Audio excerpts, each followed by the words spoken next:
due to the comorbidities, the hypertension, dyslipidemia. A very important added component is the non-alcoholic fatty liver disease, the NAFLD. This NAFLD in the last few years proved to increase the prevalence of cardiovascular, cerebrovascular and peripheral vascular. Can you comment on this? لا معلش الحته الاخيره بس. الميتابوليك سندروم زي ما حضرتك قلت ان هو بيزود البريفالنس بتاع cardiovascular diseases. صحيح. Of course, due to its component, hypertension, dyslipidemia. A very important component added to the metabolic syndrome, that is the NAFLD, the non-alcoholic fatty liver disease. الكلام ده من 20 سنة.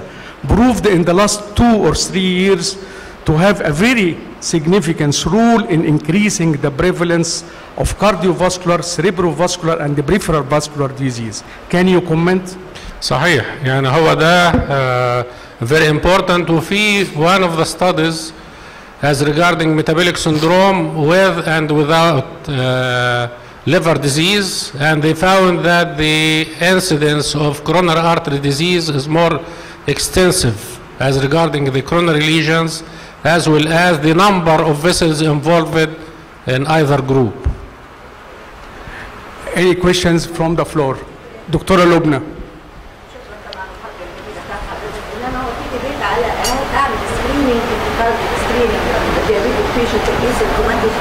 وايه نوع السكريننج اللي هعمله؟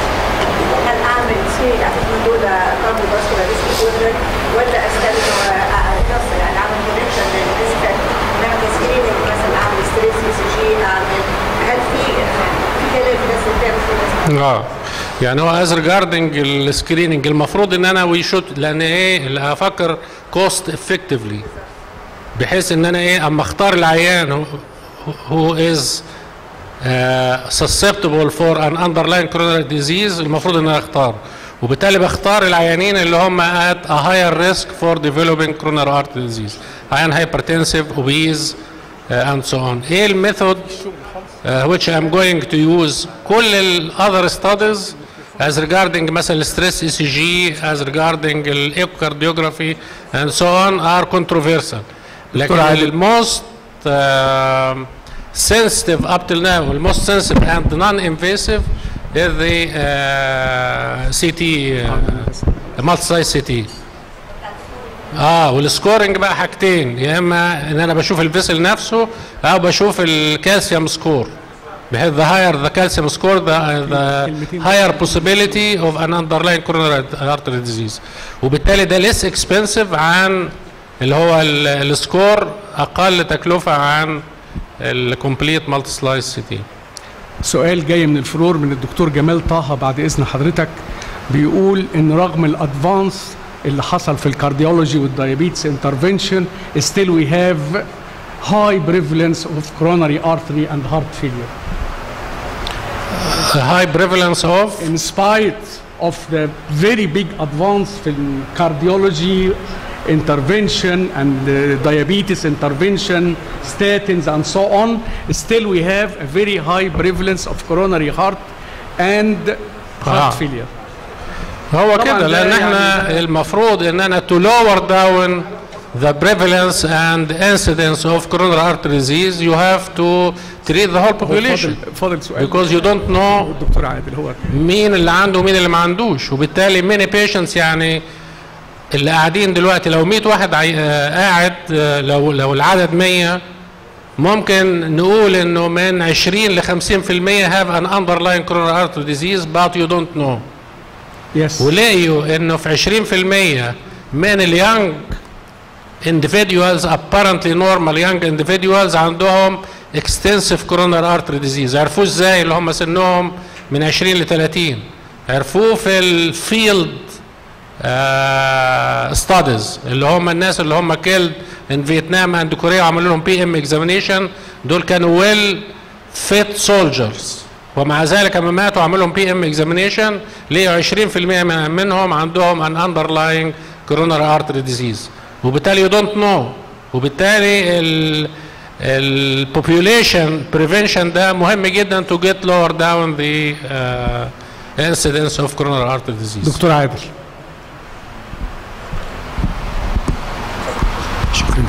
Just one sentence comment on the question about the high prevalence of cardiovascular disease among diabetic. Well, that's the problem of diabetes we have. The problem of diabetes we have is that diabetes is running ahead of our most pessimistic expectations, and that's the problem. All the time, the projections are diabetes will increase by 10%. Then when the time comes, we'll find it increasing by 15% rather than 10%. That's the problem we're facing during the last few decades, and that's why the problem of cardiovascular disease is not sorted out. But here, my comment is about, well, I would like to thank Mr. Molnar actually for coming here. I have known Martin for some time. Martin's here, right.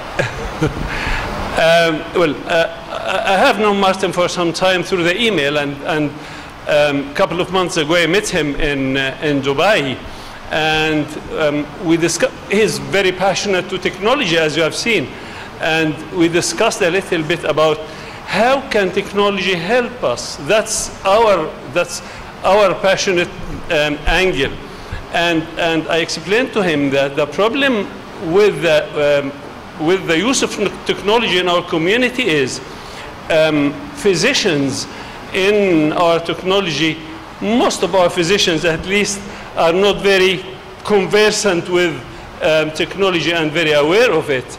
And the other thing is they are very busy. So just trying to introduce technology to their mind might be a sort of obstacle, a sort of challenge for the new technology to come. So we discussed how to do that. I mean, I have to prove. He has to show us that technology will help us. It's not just come here and have technology and study and all these skills and things. So I suggested that why not to have nurses to be educated like that and have, well, we discussed before coming here, we discussed that issue, and I saw, of course, the study he mentioned just now, and actually we are planning to have a small-scale study here in our area, just to show that this, which might help in US, is it helpful for us or not? That's the issue which we would like to see. So hopefully that will be able to design a small study and carry it out here in our community, just to prove that this technology will help us here, not in America, not in Germany, and not in anywhere else. If you have any comment about that, Martin? Thank you. Yeah, so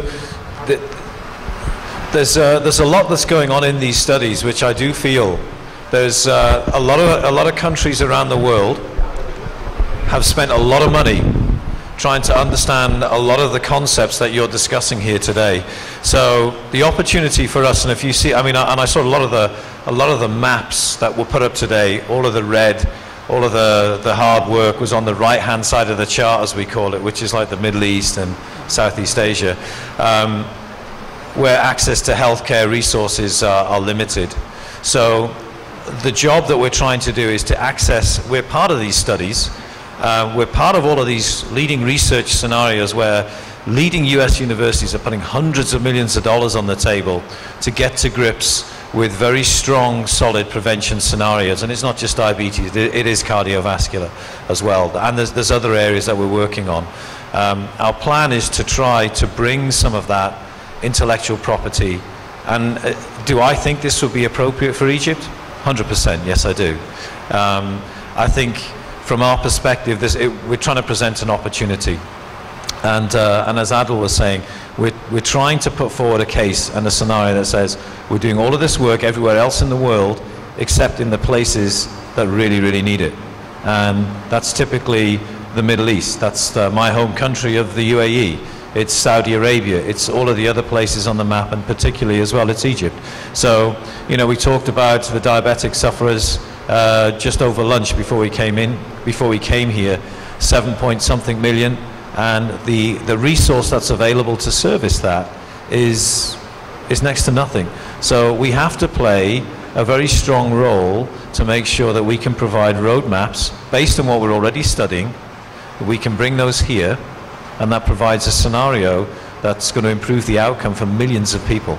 So we're trying to change the paradigm a little bit. It's not only just about the doctors, it's about the doctors, and it's about the nurses, and it's about self-management, and we believe technology has a role, a very significant role to play in that, and not a complicated one either. Thank you, Professor. Thank you, Mr. Merta. I think we should close this session. Thank you for all the speakers. And now we